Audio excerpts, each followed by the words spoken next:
Marcos! Marcos! Marcos! Marcos! Marcos! I feel like if we do the pointing, that'd give it away. No, it doesn't give it away. You haven't seen the movie yet. Yeah. But you'll find out about what that is later.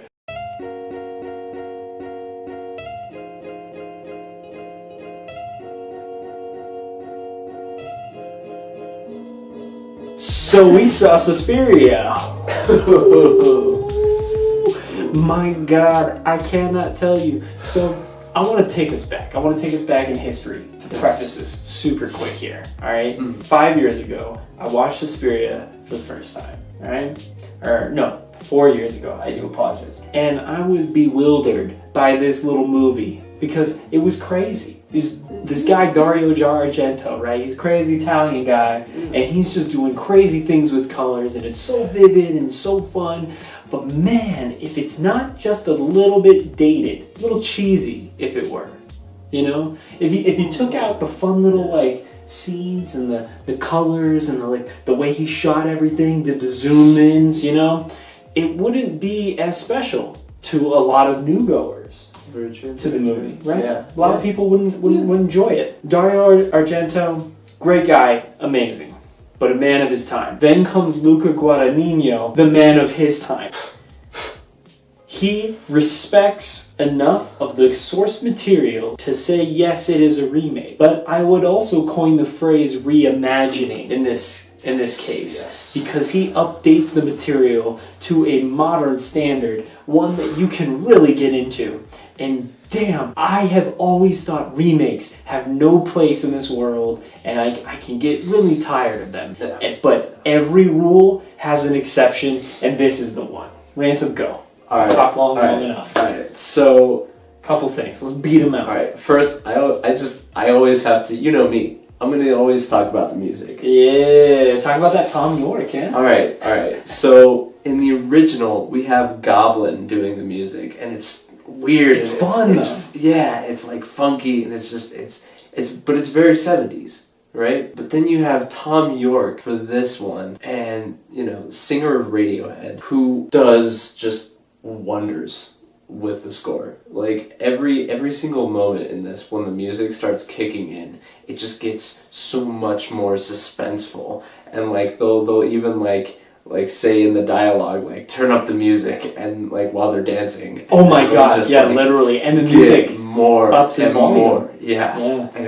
And you listen to Luca Guadagnino, this guy not only wanted to remake Suspiria since he was 10 or 11 years old. He's always had it as his mission when you hear him in these podcasts. But man, he was from the beginning, I needed him for this. I imagined this with him, and it was the only way that I could see it working. Well, and let's also mention that he wanted to remake this movie with Tilda Swinton as well. And that as well, yep, man. What a great podcast, by the way. If you haven't heard Filmstruck's interview with him, you should check that out. But, talking about Tilda Swinton. T. Swift.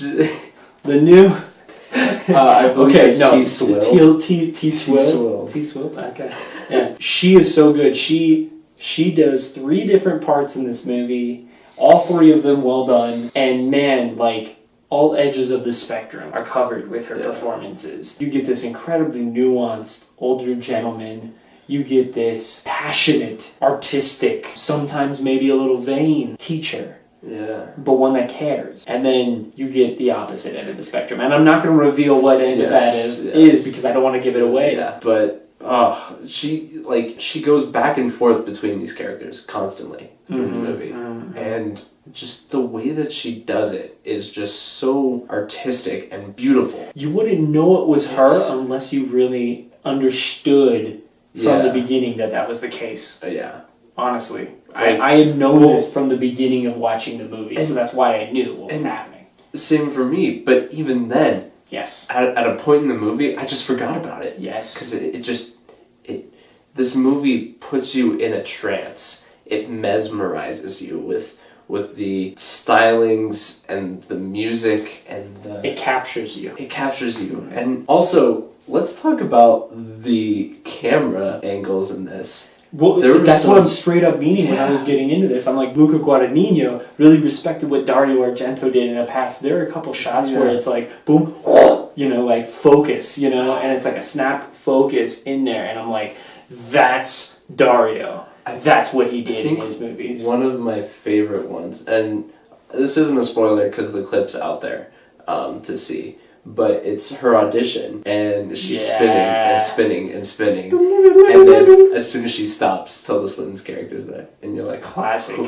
Oh my god. And it's like, they're so good, and I don't even want to go into like the depths of how good, because I feel like I'd be revealing some of the best parts of the movie, because you could dissect and like get into all of the components of this film and really understand everything that's just working so well as a combined package experience. We were talking about the soundtrack. We were just talking about, the camera angles. And there's a scene in this movie where they straight up sync in a way that I haven't seen in a movie, like maybe even ever, if not a long time. Where like literally the movements echo the sound. It's just crisp, fluid, and like you said, you're in a trance. You're stuck, glued to what's happening in front of you.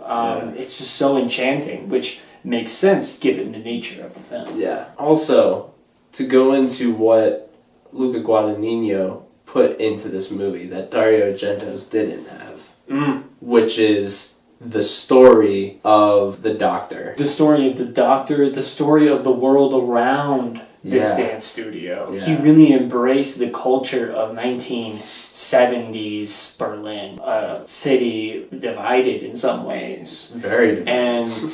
And it's just, you feel this like overwhelming presence and like reality of the situations outside of everything that's happening in the dance studio, which grounds it, it makes it more real to you. Oh yeah, definitely. And it's taking that story as well and meshing it with the story of this dance studio and these women that are trying to work together but are also separate on things. It's very like a modern story when you put it together. Very much so. With that said, going in with the dance studio, I have to especially shout out, because we already shouted out Tilda, but one of the other facets of the dance studio, a big one, Dakota Johnson. She was actually really, really good. Yeah. If your thoughts of her were only, 50 Shades of Grey, put that away. Yeah. That's in the garbage. That's in the bin. Go to this movie. Watch her. Just get absorbed in everything she's doing. The way she focuses into the camera, I don't know if it was just Luca being such a good director or if Dakota's really just embraced this role. Maybe it was the two. It really worked. Well, yeah, especially her and Tilda's back and forth between each other. It's mesmerizing. Yes. And for fans of the old movie, there are a couple of little moments with maybe past people from that film that come into new roles in this movie that really work really well. Yeah. And it feels so good. It hits every board of it. I honestly can't think of something that I felt as a flaw of the movie. If I had to get insanely critical, I could maybe say that the beginning is like a little what's going on, but it's hardly a beat, because if you're willing to be patient for 5 minutes, you get into it. Mm-hmm. Give it 5 minutes. Well, and even if you feel like it's starting to drag on or get a little slow, the payoff is so worth it. The end. One of the best endings, and I should say 5 minutes before the endings of all time. And then the final shot, very sweet and heartfelt. Yes. The movie is just, it really absorbs all of the emotional spectrums that you could get out of a movie. And I think that's really something that you can't undersell enough. Usually one movie's focus on one type of feeling or thing. This movie really absorbed a lot of different feelings and thoughts into the movie that ended up working cohesively. It didn't feel half-baked. It felt like it was all encompassing. It was just, it is really so good. So, like I said, for me, maybe the beginning, one fault. But that's it. And I don't even think that's really a fault because it works to seal the deal and the element of surprise in the end of the movie. Yeah. Like, it gives you enough at the beginning to keep you moving. Yeah. Yeah. If Hereditary was a 9 out of 10 movie, Suspiria is a 10 out of 10 movie. Yeah. That's my barrier of entry, because Hereditary was incredible, but if we're comparing the occult and the experiences inside of a movie with the occult, this edges it out. Yeah. Only because of just all of those parts we mentioned here. Yeah. It's so succinct. Yeah. I don't think I've ever had that big of a jaw-dropping moment in a film as this, honestly. Oh my god, the ending was... Yeah.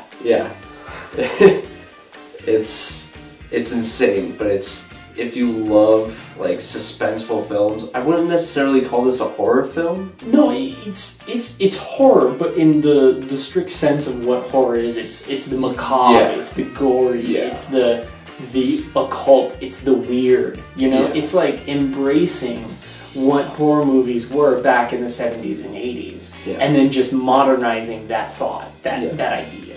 It really works. So if you love those kinds of movies that are like that are more for the creative side of horror than just the jump scares and blah, then go see this movie. Yeah. You will love it. My God, it was so good. 10 out of 10, worthy watch. Go see it immediately. I want to go watch this movie like 3, 5, a bajillion more times. It's just, unfortunately, I don't have the time usually to see a movie more than once.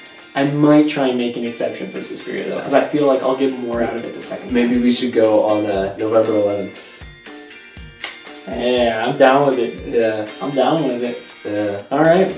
Well then go out and see this movie and check out for more of our reviews here at Worthy Watchers. We have some really cool stuff coming out for Castlevania shortly. That'll be really exciting. So stay tuned as always here for more stuff that's worthy to watch. See ya. Bye!